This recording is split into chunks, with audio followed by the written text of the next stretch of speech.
KL Rahul ಅವರ ಅತ್ಯಮೋಘ ಶತಕ ನೀರಲ್ಲಿ ಹೋಮ ಮಾಡಿದಾಗ ಆಯಿತು. ನಮಸ್ಕಾರ ಎಲ್ಲರಿಗೆ, ಸಜ್ಜನಾರ್ದಂತರ ಮಾತಾಡ್ತಾ ಇರೋದು ಕುಶಲವೇ ಕ್ಷೇಮವೇ ಸೌಖ್ಯವೇ. Welcome back to Ganesh Karan Cricketalks YouTube channel. India versus New Zealand ODI series ಈಗ ಒಂದು ಅಂತರದಿಂದ ಸಮಬಲಗೊಂಡಿದೆ. ಫಸ್ಟ್ ಮ್ಯಾಚ್ ಭಾರತ ಗೆದ್ದರೆ ಸೆಕೆಂಡ್ ಮ್ಯಾಚ್ ನ್ಯೂಜಿಲೆಂಡ್ ಗೆದ್ದಿದೆ. ಫಸ್ಟ್ ಮ್ಯಾಚಲ್ಲಿ ಭಾರತ ಸಕ್ಸಸ್ಫುಲ್ ಆಗಿ ಚೇಸ್ ಮಾಡಿದರೆ, ಸೆಕೆಂಡ್ ಮ್ಯಾಚಲ್ಲಿ ನ್ಯೂಜಿಲೆಂಡ್ ಸಕ್ಸಸ್ಫುಲ್ ಆಗಿ ಚೇಸ್ ಮಾಡಿತ್ತು. ಇವತ್ತಂತೂ ಹಣ್ಗಾಯಿ ನೀರ್ಗಾಯಿ ಮಾಡಿ ಹೊಡೆದಾಕಿದ್ರು ಅಂತ ಹೇಳಿದ್ರೆ ತಪ್ಪಾಗುದಿಲ್ಲ. ಅಟ್ಲೀಸ್ಟ್ ಫಸ್ಟ್ ಮ್ಯಾಚಲ್ಲಿ ನಮಗೆ ಬಾಯಿಗೆಲ್ಲ ಬಂದು ಕೊನೆಗೆ ಹೇಗೋ ವಿನ್ ಆದೆವು ನಾವು. ಓಕೆ, ಅಂದರೆ KL ರಾಹುಲ್ ಅವರು ಫಿನಿಶ್ ಮಾಡಿದ್ರು, ಹರ್ಷಿತ್ ರಾಣಾ ಅವ್ರದ್ದು ಒಂದು ಯೂಸ್ಫುಲ್ ಕಾಂಟ್ರಿಬ್ಯೂಷನ್ ಇತ್ತು. ಸಡನ್ನ ಏನು ಒಂದು ಟಕ್ ಅಂತ ವಿಕೆಟ್ ಹೋದ್ಮೇಲೆ ಒಂಚೂರು ಬಾಯಿಗೆ ಬಂದಿತ್ತಲ್ಲ. ಬಟ್ ಇವತ್ತು ನ್ಯೂಜಿಲೆಂಡ್ ಅವರಿಗೆ ಬಾಯಿಗೆ ಬರಲಿಲ್ಲ, ಎಂಥದ್ದು ಬರಲಿಲ್ಲ. ಎಲ್ಲೆಲ್ಲಿ ಯಾವ್ಯಾವ ಪ್ಲೇಸಲ್ಲಿ ಇರಬೇಕು ಅಲ್ಲಲ್ಲೇ ಇತ್ತು, ಯಾವುದು ಕೂಡ ಬಾಯಿಗೆಲ್ಲ ಬರಲಿಲ್ಲ. ಫಸ್ಟ್ ಬ್ಯಾಟಿಂಗ್ ಮಾಡಿದಂಥ ಭಾರತ 284 ರನ್ ಹೊಡೆದ್ರೂ ಕೂಡ ಇದು ಒಂದು ಟಾರ್ಗೆಟೇ ಅಲ್ಲ ಅನ್ನುವ ಥರ ಕೇವಲ 3 ವಿಕೆಟ್ ಹೋದದ್ದು ನ್ಯೂಜಿಲೆಂಡ್. ಇದು 7 ವಿಕೆಟ್ಗಳ ಭರ್ಜರಿ ಜಯ. 3 ವಿಕೆಟಲ್ಲಿ ಹೊಡೆದು ಬಿಸಾಕಿದ್ರು. ಅದು ಕೂಡ ಲಾಸ್ಟ್ ಓವರ್ ತನಕೆಲ್ಲ ಬರಲೇ ಇಲ್ಲ. 47.2 ಆ ಥರ ದಡ್ಡ ಬಡ ಅಂತ ಹೊಡೆದಾಕಿದ್ರು. ಅಂದರೆ ಇವತ್ತಿನ ಈ ಬೌಲಿಂಗ್ ಅಟ್ಯಾಕ್, ನಾನು ಆನೆಸ್ಟ್ ಆಗಿ ಹೇಳೋದಿದ್ರೆ, ಈ ಥರದ ಬೌಲಿಂಗ್ ಅಟ್ಯಾಕ್ ಇದ್ದಾಗ ನಾವು 350 ರನ್ನೇ ಹೊಡಿಬೇಕಂತ ಕಾಣ್ತದೆ. ಅದು ಬೌಲಿಂಗ್ ಅಟ್ಯಾಕ್ ಬಗ್ಗೆ ಮತ್ತೆ ಮಾತಾಡ್ತೇನೆ. ಫಸ್ಟ್ ಏನು ನಮ್ಮದು ಬ್ಯಾಟಿಂಗ್ ಸ್ಟಾರ್ಟ್ ಆದಾಗ ಫಸ್ಟ್ 3 ಓವರಿಗೆ 2 ರನ್ ಬಂದದ್ದು. ಬಟ್ ಅದಾದಮೇಲೆ ರೋಹಿತ್ ಶರ್ಮಾ ಮತ್ತು ಗಿಲ್ ಸೇರಿಕೊಂಡು ಟಕ ಎಲ್ಲ ಬೌಂಡ್ರಿ ಎಲ್ಲ ಹೊಡೆದು ಫಸ್ಟ್ ವಿಕೆಟಿಗೆ 50+ ಪಾರ್ಟ್ನರ್ಶಿಪ್ಪು, ಪವರ್ ಪ್ಲೇಲಿ ಒಳ್ಳೆ ಸ್ಕೋರು.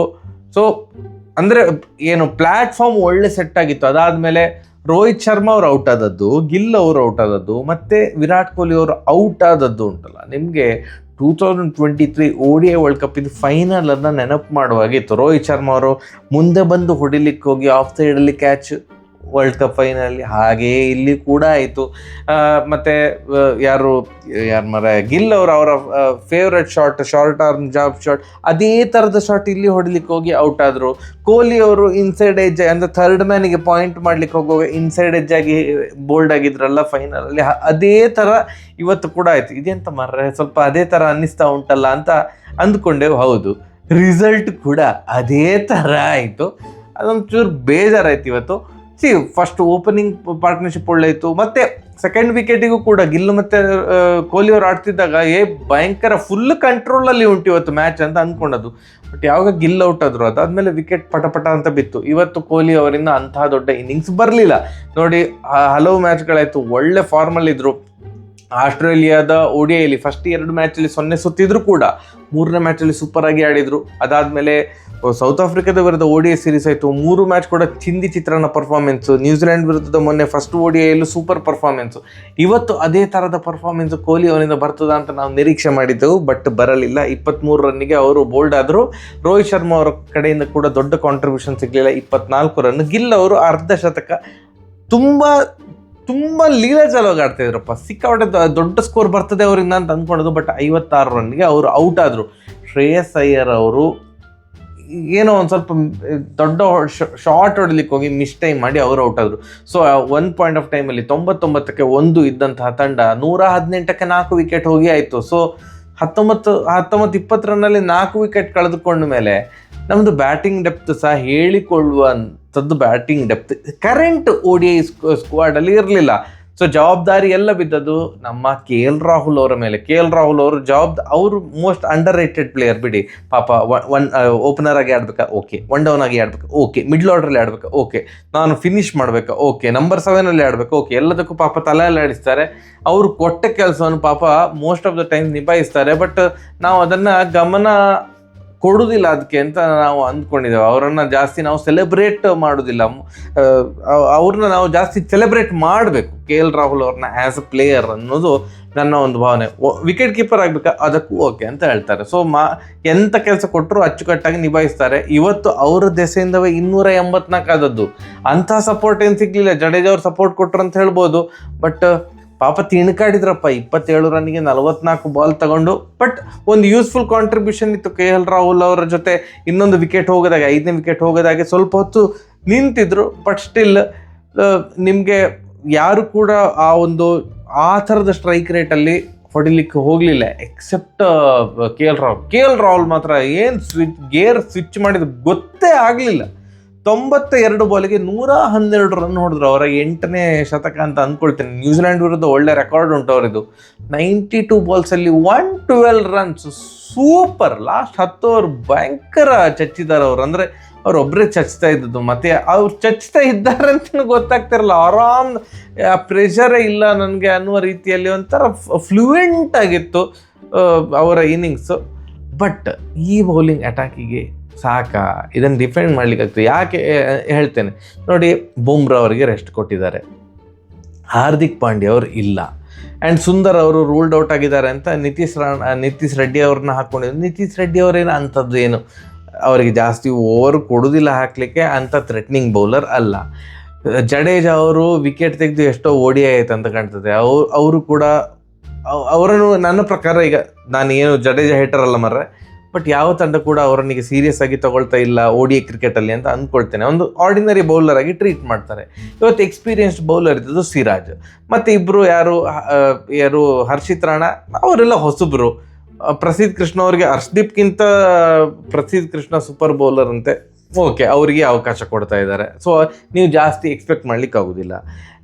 ಮತ್ತು ಯಾರಿದ್ದಾರೆ, ನಮ್ಮದು ಮೋಸ್ಟ್ ಎಕ್ಸ್ಪೀರಿಯನ್ಸ್ ಅಂದರೆ ಆ್ಯಕ್ಚುಲ್ ವಿಕೆಟ್ ಟೇಕಿಂಗ್ ಬೌಲರ್ ಇದ್ದದ್ದು ಒಬ್ಬರು, ಕುಲ್ದೀಪ್ ಯಾದವ್. ಅವರೇ ಇವತ್ತು ಹೈಯೆಸ್ಟ್ ಹೊಡ್ಸ್ಕೊಂಡದ್ದು, 10 ಓವರಿಗೆ 82 ರನ್ ಹೊಡ್ಸ್ಕೊಂಡಿದ್ದಾರೆ. ಸೊ ಎಲ್ಲಿ ನಾವು ಡಿಫೆಂಡ್ ಮಾಡ್ಲಿಕ್ಕಾಗ್ತದೆ? ಡಿಫೆಂಡ್ ಮಾಡಲಿಕ್ಕೆ ಆಗೋದಿಲ್ಲ. ಇವತ್ತು ಆದದ್ದು ಕೂಡ ಹಾಗೆ. ಫಸ್ಟ್ ವಿಕೆಟ್ ಸೂಪರಾಗಿ ತೆಗೆದ್ರು. ಏನು ಹರ್ಷಿತ್ ರಾಣಾ ಅವರು ಕಾನ್ವೆ ಅವ್ರನ್ನ ಬೋಲ್ಡ್ ಮಾಡಿದ ಬಾಲು ಸೂಪರ್. ಪಾಪ ಜನ ಎಷ್ಟೇ ಟ್ರಾಲ್ ಮಾಡಿದ್ರು ಕೂಡ ಅವರು ಅಟ್ಲೀಸ್ಟ್ ಒಂದು ವಿಕೆಟ್ ಅವರು ತೆಗಿತಾ ಇದ್ದಾರೆ. ಕೊನೆಗೆ ಅಟ್ ಎಂಡ್ ಮ್ಯಾಚ್ ಮುಗಿಯುವಾಗ ಇಕಾನಮಿ ರೇಟ್ ನೋಡಿದರೆ ಇವರಿದು ಮತ್ತು ಪ್ರಸಿದ್ಧ ಕೃಷ್ಣ ಅವ್ರದ್ದೆಲ್ಲ ಅಂತ ಆಗ್ತದೆ. ನಾನು ಆಗಲೇ ಹೇಳಿದೆ, ಜಡೇಜಾ ಅವರು ವಿಕೆಟೇ ತೆಗಿತಾ ಇಲ್ಲ ಅಂತ. ರನ್ನ ಬಾಲ್ ಕೊಡ್ತಾರೆ ಅವ್ರು, ರನ್. ಇವ್ರು ನಿತೀಶ್ ರೆಡ್ಡಿ ಅವರು ಕೂಡ 2 ಓವರ್ ಹಾಕಿದ್ರು. ಅವರು ಕೂಡ ಒಂದು 2 ಓವರಿಗೆ 13 ರನ್ ನೋಡಿಸ್ಕೊಂಡ್ರು. ಡಿಫೆಂಡ್ ಮಾಡಲಿಕ್ಕೆ ಆಗೋದಿಲ್ಲ. ಆ್ಯಂಡ್ ಆ ಕಡೆ ನಾವು ಹೇಗೆ ಕೊಹ್ಲಿ ಮತ್ತು ರೋಹಿತ್ ಶರ್ಮಾ ಅವ್ರನ್ನ ಹೀಗೆ ನೋಡ್ತಾ ಇದ್ದೇವಲ್ಲ, ಇಲ್ಲಿ ಒಬ್ಬ ಪ್ಲೇಯರ್ ಸೈಲೆಂಟಾಗಿ ಅವ್ರದ್ದೇ ಥರ ಆ ರೇಂಜಿಗೆ ಪರ್ಫಾರ್ಮ್ ಮಾಡ್ತಿರುವಂಥ ಆಟಗಾರ ಡ್ಯಾರೆಲ್ ಮಿಶೆಲ್. ಎಂಥ ಕನ್ಸಿಸ್ಟೆಂಟ್ ಕ್ರಿಕೆಟ್ ಆಡ್ತಾ ಇದ್ದಾರೆ ಅಂತಂದರೆ, ಲಾಸ್ಟ್ 6 ODI ಇನ್ನಿಂಗ್ಸಲ್ಲಿ ಡ್ಯಾರೆಲ್ ಮಿಶೆಲ್ದು ಲೋವೆಸ್ಟ್ ಸ್ಕೋರೇ 44. ದೇವರೇ. ಕೊಹ್ಲಿ ಅವ್ರ ಜೊತೆ ಕಂಪೇರ್ ಮಾಡ್ಲಿಕ್ಕೆ ಹೋಗಿಲ್ಲ, ಕೊಹ್ಲಿ ಮತ್ತು ರೋಹಿತ್ ಶರ್ಮಾ ಅವ್ರ ಜೊತೆ. ಕೊಹ್ಲಿ ಅವರು ಒಂದು 310 310 ODI ಏನೋ ಆಡಿದ್ದಾರೆ. ರೋಹಿತ್ ಶರ್ಮಾ ಅವರು 280 ODI ಆಡಿದ್ದಾರೆ. ಸೊ ಡ್ಯಾರೆಲ್ ಮಿಶೆಲ್ ಅವರು ಅಷ್ಟೆಲ್ಲ ಆಡಲಿಲ್ಲ. ಅವ್ರು ಆಡಿರೋದು 58 ODI. ಗಿಲ್ ಅವರು 60 ಆಡಿದರೆ, ಇವರು 58 ODI ಆಡಿದ್ದಾರೆ. ಸೊ ಬಟ್ ಆ 58 ODIಯಲ್ಲಿ ಅವ್ರದ್ದು ಆ್ಯಾವ್ರೇಜ್ 55. ಸಿಕ್ಕಾಪಟ್ಟೆ ಕನ್ಸಿಸ್ಟೆಂಟ್ ಕ್ರಿಕೆಟ್ ಆಡ್ತಾ ಇದ್ದಾರೆ, ಭಯಂಕರ ಡೇಂಜರಸ್ ಪ್ಲೇಯರು. ಸೊ ಇವತ್ತು ಲಾಸ್ಟ್ ಮ್ಯಾಚಲ್ಲಿ 84 ನೋಡಿದ್ರೆ, ಇವತ್ತು super not out 131 runs. And ಇನ್ನೊಂದು ನಮ್ಮ ಗಿಲ್ ಅವರ ಕ್ಯಾಪ್ಟನ್ಸಿ, ಅಣ್ಣ ದೇವ. ಇದು ಲಾಂಗ್ ಆನಲ್ಲಿ ಪ್ರಸಿದ್ಧ ಕೃಷ್ಣ ಅವ್ರನ್ನ ಯಾರು ನಿಲ್ಲಿಸ್ತಾರೆ? ಅಲ್ಲಿ ಎಲ್ಲ ಬೆಸ್ಟ್ ಫೀಲ್ಡರ್ ಇರಬೇಕು. ಕೊಹ್ಲಿಯೋ ಶ್ರೇಯಸ್ ಅಯ್ಯರೋ ಇರಬೇಕು. ಹೋಗಿ ಪ್ರಸಿದ್ಧ ಕೃಷ್ಣ ಅವ್ರನ್ನ ಲಾಂಗ್ ಆನಲ್ಲಿ ನಿಲ್ಲಿಸಿದ್ದಾರೆ. ಕುಲ್ದೀಪ್ ಯಾದವ್ ಅವರು ಫ್ಲೈಟ್ ಮಾಡಿದರು, 6 ಹೊಡೆಯೋ ಧಾವಂತದಲ್ಲಿ ಮಿಸ್ ಟೈಮ್ ಆಯಿತು. ಡ್ಯಾರೆಲ್ ಮಿಶೆಲ್ ಅವರೇ 80 ರನ್ನಲ್ಲಿದ್ದಾಗ ಕ್ಯಾಚ್ ಬಿಟ್ಟರು ಪ್ರಸಿದ್ಧ ಕೃಷ್ಣ. ಆ ಕ್ಯಾಚ್ ಏನಾದರೂ ಹಿಡಿದಿದ್ದರೆ ಮ್ಯಾಚ್ ಭಾರತ ವಿನ್ ಆಗ್ತಿತ್ತೋ ಏನೋ ಗೊತ್ತಿಲ್ಲ, ಬಟ್ ಅಟ್ಲೀಸ್ಟ್ ಒಂದು ಚಾನ್ಸ್ ಕ್ರಿಯೇಟ್ ಆಗ್ತಾ ಇತ್ತು. ಕ್ಯಾಚ್ ಬಿಟ್ಟರು, ಆಗಲೇ ಇಲ್ಲ. ಇವರು 100 ಹೊಡೆದು ನಾಟ್ ಔಟ್ 100, 131, 117 ಬಾಲ್ಸ್ಗೆ. ಆ್ಯಂಡ್ ಅವರಿಗೆ ಸೂಪರಾಗಿ ಸಾಥ್ ಕೊಟ್ಟದ್ದು ವಿಲ್ ಹೆಂಗೋ ಹೊಡೆದ್ರು, 87 ರನ್ ಹೊಡೆದ್ರು.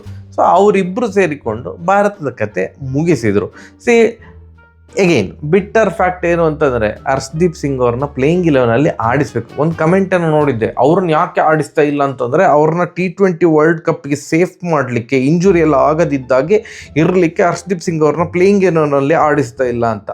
ಆ ಲಾಜಿಕ್ ಹಾಕೋದಿದ್ರೆ ಅವ್ರನ್ನ ODI ಸೀರೀಸಿಗೆ ಸೆಲೆಕ್ಟ್ ಮಾಡಬಾರ್ದು ಅಲ್ವಾ? ಅವ್ರು ರೆಸ್ಟ್ ಮಾಡಲಿ. T20 ವರ್ಲ್ಡ್ ಕಪ್ ಇನ್ನೇನು ಹತ್ತಿರ ಬರ್ತದಲ್ಲ, ಬರೀ T20 ಮಾತ್ರ ಆಡಲಿ. ಯಾಕೆ ಪ್ಲೇಯಿಂಗ್ 15ಅಲ್ಲಿ ಯಾಕೆ ಸೆಲೆಕ್ಟ್ ಮಾಡೋದಾಗಿದ್ರೆ ಹರ್ಷದೀಪ್ ಸಿಂಗ್ ಅವ್ರನ್ನ ರೆಸ್ಟ್ ಮಾಡಿಸಬೇಕು, ಬೆಂಚಲ್ಲಿ ಇಡಬೇಕು ಅಂತಂದರೆ ಬೆಂಚಲ್ಲಿ ಇಡೋದೇ ಬೇಡ. ಪ್ಲೇಯಿಂಗ್ 15ಅಲ್ಲೇ ಸೆಲೆಕ್ಟ್ ಮಾಡಬೇಡಿ. ಅವರು ಬೆಂಚಲ್ಲಿ ಕೂರುವಂಥ ಪ್ಲೇಯರ್ ಅಲ್ಲ. ಡೆಫಿನೆಟ್ಲಿ ಮೆರಿಟ್ ಮೇಲೆ ಹೋಗೋದಿದ್ರೆ ಅವ್ರು ಖಂಡಿತವಾಗಿ ಪ್ಲೇಯಿಂಗ್ 11ಅಲ್ಲಿ ಆಡಬೇಕು. ಆಬ್ವಿಯಸ್ಲಿ ಥರ್ಡ್ ODIಗೆ ಪ್ಲೇಯಿಂಗ್ 11ಅಲ್ಲಿ ಅವ್ರನ್ನ ಆಡಿಸ್ತಾರೆ ಅಂತ ನಾನು ಅಂದ್ಕೊಂಡಿದ್ದೇನೆ. ಪ್ರಸಿದ್ಧ ಕೃಷ್ಣ ಅವ್ರನ್ನ ಕೂರಿಸ್ಬೋದು. ಆ್ಯಂಡ್ ಇದು ತೂಗುಗತ್ತೀಗ ರವೀಂದ್ರ ಜಡೇಜಾ ಅವರ ಮೇಲೆ ಉಂಟು. ಅದು ಇಲ್ಲವೇ ಡೂ ಆರ್ ಡೈ ಸಿಚುವೇಶನ್. ಇಲ್ಲ ಇದ್ರೆ ಅವ್ರನ್ನ ಇನ್ನು ತೆಗಿತಾರೆ. ಅಕ್ಷರ್ ಪಟೇಲ್ ಅವರು ಕಾಯ್ತಾ ಇದ್ದಾರೆ. ಪರ್ಮನೆಂಟ್ ಆ ಸ್ಲಾಟಿಗೆ ಬರಲಿಕ್ಕೆ, ಡೈರೆಕ್ಟ್ ರಿಪ್ಲೇಸ್ ಮಾಡಲಿಕ್ಕೆ ಕಾಯ್ತಾ ಇದ್ದಾರೆ. ಇನ್ನು ಟೈಮ್ ಇಲ್ಲ ಜಡೇಜಾ ಅವರಿಗೆ. ಆ್ಯಂಡ್ ಇನ್ನೊಂದು, ಹಾರ್ದಿಕ್ ಪಾಂಡ್ಯ ಅವರು ಬರದೆ ನಮ್ಮ ಬ್ಯಾಟಿಂಗಲ್ಲಿ ಆ ಡೆಪ್ತ್, ಆ ಒಂದು ಫಿನಿಷರ್ ಥರ, ಒಂದು ಆ ಸಿಚುವೇಶನ್ಗೆ ಆಡುವಂಥ ಥರ ಒಂದು ನಾವು ನಂಬಿಕೆ ಇಡುವಂಥ ಆಟಗಾರ ಬೇರೆ ಯಾರು ಇಲ್ಲ ಅಂತ ಅಂದ್ಕೊಳ್ತೇನೆ. ಸೊ ರಾಹುಲ್ ಅವರಿಗೆ ಸಾಥ್ ಕೊಡಲಿಕ್ಕೆ ಹಾರ್ದಿಕ್ ಪಾಂಡ್ಯ ಅವರು ಬರಲೇಬೇಕು. ನೆಕ್ಸ್ಟ್ ODIಯಿಂದ ಅವ್ರನ್ನ ಹಾಕ್ಕೊಳ್ಬೋದು ಅಂತ ಅಂದ್ಕೊಂಡಿದ್ದೆ. ಅವರು ಫಿಟ್ ಆಗಿದ್ದಾರೆ ಅಂತ ನಾನು ಭಾವಿಸ್ಕೊಳ್ತಾ ಇದ್ದೇನೆ. ಯಾಕಂತಂದರೆ ನಿಮಗೆ ಹಾರ್ದಿಕ್ ಪಾಂಡ್ಯ ಅವ್ರನ್ನ ರಿಪ್ಲೇಸ್ ಮಾಡುವಂಥ ಟ್ರೂ ಆಲ್ರೌಂಡರ್, ಅಂದರೆ ಫಾಸ್ಟ್ ಬೌಲಿಂಗ್ ಆಲ್ರೌಂಡರ್ ಯಾರು ಇಲ್ಲ ಅಂತವೇ ನಾನು ಭಾವಿಸ್ಕೊಳ್ತಾ ಇದ್ದೇನೆ. ಆ್ಯಕ್ಚುಲಿ ಇವತ್ತು ಹಾರ್ದಿಕ್ ಪಾಂಡ್ಯ ಅವ್ರದ್ದು ನೆಸೆಸಿಟಿ ತುಂಬ ಇತ್ತು ಅಂತ ನನಗೆ ಅನಿಸ್ತಾ ಉಂಟು. ನಿಮ್ಗೇನು ಅನಿಸಿತ್ತು ಇವತ್ತಿನ ಮ್ಯಾಚ್? ಆ್ಯಂಡ್ ಥರ್ಡ್ ODIಯಲ್ಲಿ ಈಗ ರ್ಯಾಂಕಿಂಗ್, ICC ODI ರ್ಯಾಂಕಿಂಗ್ ನೋಡೋದಿದ್ರೆ ಫಸ್ಟು ರೋಹಿತ್ ಶರ್ಮಾ ಅವರಿದ್ದರು. ಅದಾದ ಕೂಡಲೇ ಇವತ್ತು ಆಲ್ಮೋಸ್ಟ್ 4 ವರ್ಷಗಳ ನಂತರ ಈಗ ಕೊಹ್ಲಿ ಅವರು ಮೊದಲ ಸ್ಥಾನವನ್ನು ಪಡೆದಿದ್ದಾರೆ ODI ರ್ಯಾಂಕಿಂಗಲ್ಲಿ. ರೋಹಿತ್ ಶರ್ಮಾ ಅವರು 2ನೇ ರ್ಯಾಂಕಲ್ಲಿದ್ದರು, ಡ್ಯಾರೆಲ್ ಮಿಶೆಲ್ ಅವರು 3ನೇ ರ್ಯಾಂಕಲ್ಲಿದ್ದರು. ಇವತ್ತು ಮ್ಯಾಚ್ ಆದ ಮೇಲೆ ಡ್ಯಾರೆಲ್ ಮಿಶೆಲ್ ಅವರು 2ನೇ ಸ್ಥಾನಕ್ಕೆ ಬಂದಿದ್ದಾರೆ. ಕೊಹ್ಲಿ ಅವರಕ್ಕಿಂತ ಕೇವಲ 1 ಪಾಯಿಂಟಲ್ಲಿ ಕೆಳಗಡೆ ಇದ್ದಾರೆ. ಸಂಡೇ ಡಿಸೈಡ್ ಆಗ್ತದೆ ಯಾರು ಯಾವ ಸ್ಥಾನದಲ್ಲಿ ಇರ್ತಾರೆ ಅಂತ. ಡ್ಯಾರೆಲ್ ಮಿಶೆಲ್ ಸೂಪರ್ ಆಗಿ ಆಡಿದರೆ ಅವ್ರ ಮೇಲೆ ಹೋಗ್ತಾರೆ, ಕೊಹ್ಲಿ ಅವರು ಸೂಪರ್ ಆಗಿ ಆಡಿದರೆ ಕೊಹ್ಲಿ ಅವರೇ ನಂಬರ್ 1 ಪೊಸಿಷನಲ್ಲಿ ಇರ್ತಾರೆ. ಹೇಳಲಿಕ್ಕಾಗೋದಿಲ್ಲ, ರೋಹಿತ್ ಶರ್ಮಾ ಅವರು ಎಲ್ಲರೂ 200 ಹೊಡೆದ್ರೆ ಮತ್ತೆ ಪುನಃ ಪಟಕ್ಕಂತ ಮೇಲೆ ಬರ್ಬೋದು. ಈ ಫಸ್ಟ್ 3 ಸ್ಪಾಟ್ಗಳಿಗೆ ಭಾರಿ ತಿಕ್ಕಾಟ ನಡೀತಾ ಉಂಟು.